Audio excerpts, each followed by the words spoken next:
I'm Abigail Sweats, and I am proud to call the former teenager who was once tormented for being perceived to be gay, who is now Principal Dave Witte, sitting right over there, my boss.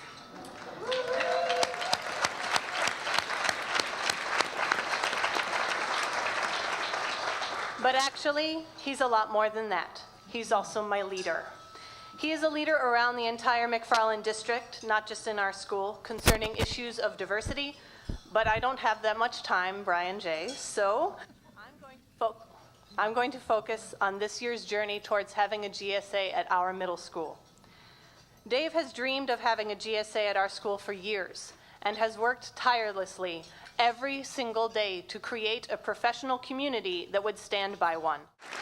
So thank you, Dave, from all of us, the staff and students at IMMS, and now the staff and students of GSAFE and all of Wisconsin for your leadership. And this next part is just for you. Dave, you know how we ask students to write down their questions on slips of paper, turn them in at the end of the GSA video? We collected them, answered them, and got the responses back to all the students. Well, my favorite wasn't a question, it was just a note, and I know it meant as much to you as it meant to me because it's still taped to the bottom of your computer monitor. I checked yesterday. It was from a 6th grader, and it said, "Mr. Witte, we're sorry they made fun of you." Well, Dave, we're sorry too, but that experience made you a strong, straight, male voice for human rights and LGBTQ rights around this country now, so we are genuinely grateful.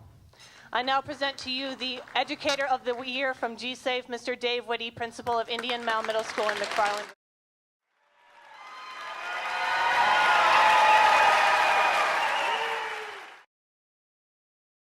But before I begin and talk about why this award means so much to me, I want to thank and recognize some very important people in my life and that have supported me in my passion and desire to make sure that Indian Mound Middle School and the school district of McFarland is a safe place for all students, because I couldn't do it alone. As Abby said, I really appreciate the students that are here tonight and the students that have been a part of the GSA at Indian Mound. We know that it's not an easy thing at any age, but to be a member of the middle school GSA means so much to me and members of our staff. So I want to thank Max, Emily, Kelsey, Brittany, Kaylee, and Manami for being here tonight. I want to thank Abby again, and also Vicki Colley. Vicki Colley is the other co-sponsor for the GSA at our school, and they have done just a fabulous job of making sure that it continues to be what we want it to be. I want to thank my associate principal, Aaron Tarnitzer, who's by my side and supports me and is able to close the door when we need to talk in private, which means I need to complain. And he's there to listen, and he's always been there. I want to thank Roberta Felker, our Director of Instruction. Some of you may know Roberta. Roberta is not just a colleague, she's one of my most trusted friends and mentor, and she's had the most amazing influence on my life as far as a professional and also a person. And I can't thank you enough, Roberta. I want to thank Scott Brown. Scott's leadership and support in what I've been wanting to do over the last 6 years, but 4 as a principal, to talk about diversity and multiculturalism, to talk about sexual orientation and not hide behind it, but talk about it, and knowing that he has my back whether a community member calls me or calls him, because it's the right thing to do and it's the right thing to talk about. So thank you, Scott, because I couldn't do it if I didn't know you were behind me. So thank you.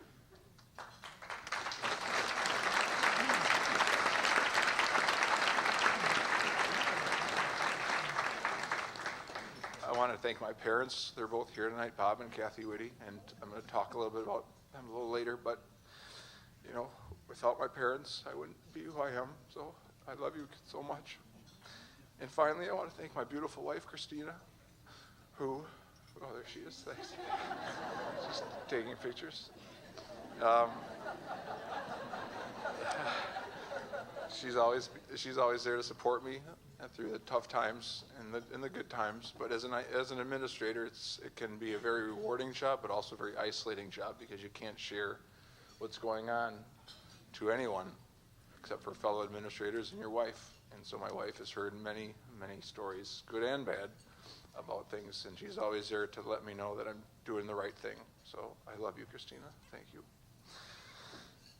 There's many other people that I can go on, but I know that I need to kind of move forward and talk about kind of the big thing about what does this award mean to me? That's what I wanted to focus on, because I think that awards are often given out, and I could come up and give a speech about what we need to continue to do and so on, but I want to let the GSA for Safe Schools know how much recognizing people, whether it's students or educators or individuals, for their work when you know that it's not always easy, how much it means to me.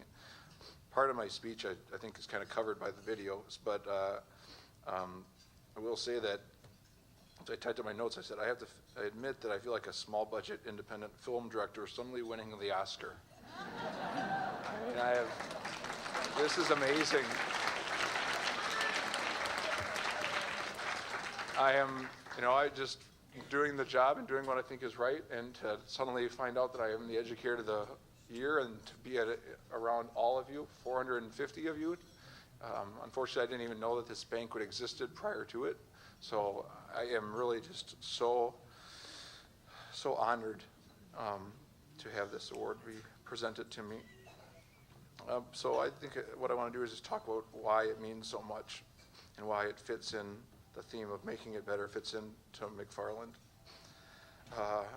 In the past, when I was lucky enough to receive some awards or recognition, and for whether it was sports back when I was in shape, and or for teaching, when I taught and teach for America, those were always nice awards to get. But I've never experienced such a powerful physical and emotional response to the voicemail that Brian J. left me, letting me know that I received the Educator of the Year award.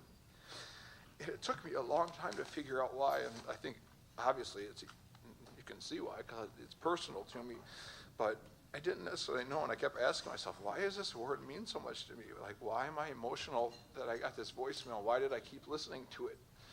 Why did it mean like so much like it did? So I was reflecting and thinking about, so why do I fight for greater acceptance and challenges that we have to face? And I think it comes down to two main reasons. And first of all, it's because my parents are here tonight, and they've raised me and instilled in me the belief that all people deserve to be respected. This is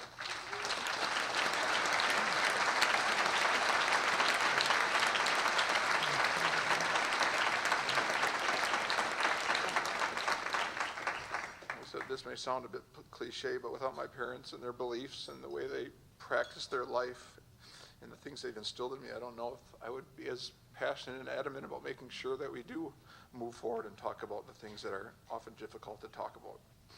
And the second reason, as you can see from the GSA video, is I was bullied in middle school for being gay, or being perceived to be gay. I was a middle school student that grew up in Monona. I played basketball, just, I guess because I was a late bloomer. I just wasn't interested in dating. I wanted to hang out with my friend Casey and play video games and so on.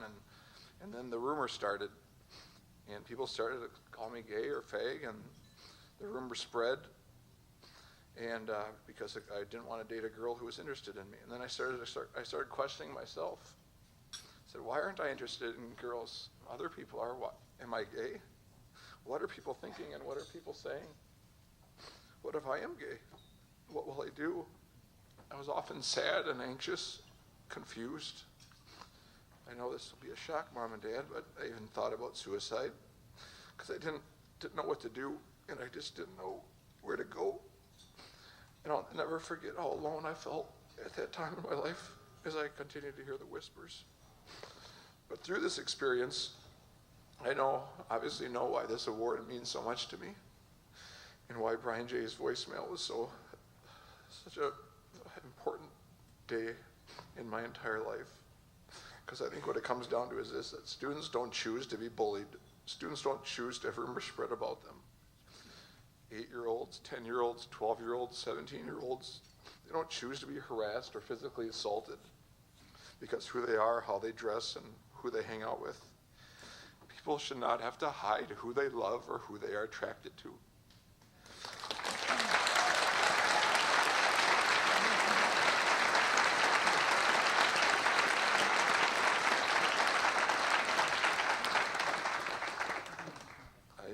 shouldn't have had to gone through the teasing that I went through, the rumors, the sadness, the anxiety. However, because of what I experienced and what I went through in middle school, I've never forgotten. And that I've chosen that it's not just my job, but it's my responsibility to create a safe space for all students. It's my responsibility to make sure that a GSA occurs at my school and encourage other administrators to have a GSA at their schools as well. Make sure that schools are safe for all students, including LGBTQ students and their allies. It continues to be my responsibility to push the issue of celebrating and accepting diversity, as all students should feel welcome at school. And it's my responsibility to fight for equality and acceptance because it's the right thing to do, and I have the position to do something about it. We need to continue to build unity, work together, and make our schools, neighborhoods, and communities more accepting of others. Educators, and specifically school administrators, who are in a position to do something must do something.